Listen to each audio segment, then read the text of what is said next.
Le 25 mai 2026, l'Assemblée générale de l'ONU a adopté une décision historique. Pour la première fois, la traite transatlantique des Africains et l'esclavage racial des Africains ont été déclarés le crime le plus grave contre l'humanité. Mais ce vote a provoqué une division mondiale spectaculaire. 123 pays ont voté pour, 3 pays ont voté contre et 52 pays se sont abstenus.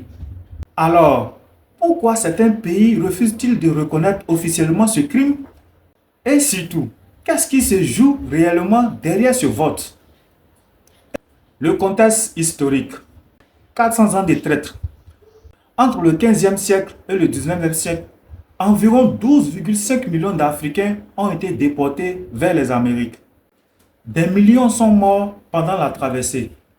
L'esclavage a duré plus de 400 ans. Cette traite a enrichi les puissances coloniales européennes, les économies des Amériques et le commerce mondial. Beaucoup d'histoires considèrent que la révolution industrielle occidentale a été en grande partie financée par l'esclavage. Mais aujourd'hui, très peu de réparations ont été versées, très peu d'excuses officielles ont été faites. Une résolution poussée par l'Afrique. Cette résolution a été poussée par le Ghana avec le soutien de l'Union européenne et des pays des Caraïbes, CARICOM. Le but était de reconnaître officiellement la gravité du crime, ouvrir la voie à des réparations historiques.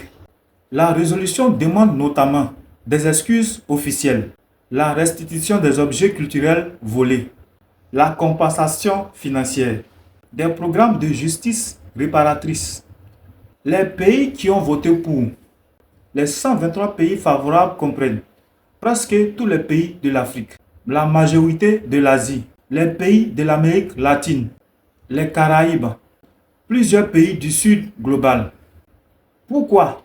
Parce que ces régions ont été colonisées, exploitées ou directement touchées par l'esclavage. Pour eux, cette résolution est une reconnaissance historique et morale. Les pays qui ont voté contre. Seulement 3 pays ont voté contre. États-Unis, Israël et l'Argentine. Les raisons officielles. Les États-Unis expliquent que le droit international ne peut pas s'appliquer rétroactivement à des faits historiques.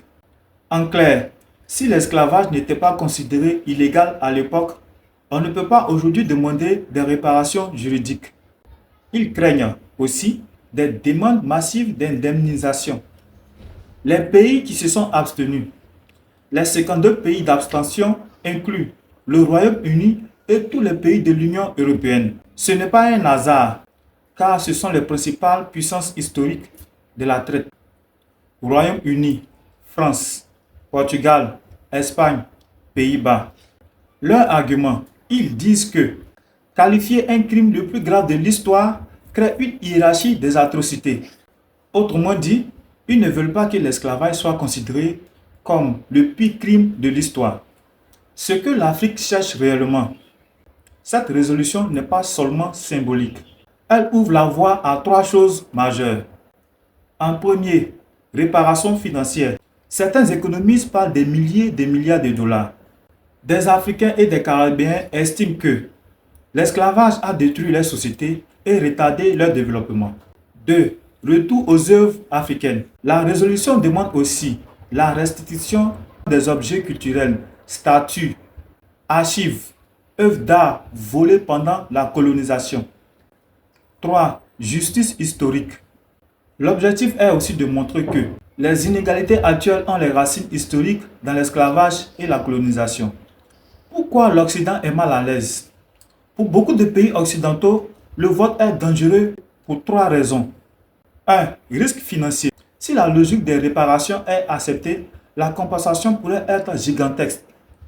En 2. Risque juridique. Cela pourrait ouvrir des procès internationaux.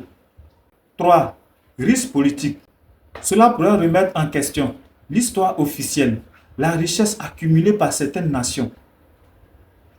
Pourquoi cette résolution est historique? Même si elle n'est pas juridiquement contraignante, elle reste très importante, car elle crée un précédent international, renforce la demande de réparation relance le débat mondial sur l'héritage colonial. L'ONU vient de franchir une étape symbolique majeure. Mais la vraie question, le monde est-il prêt à réparer les injustices de l'histoire? Car reconnaître un crime est une chose, mais réparer ce crime en est une autre. Et c'est probablement le prochain grand combat des diplomates de l'Afrique. Si vous avez aimé ce contenu, partagez, likez et abonnez-vous. A bientôt pour une nouvelle vidéo.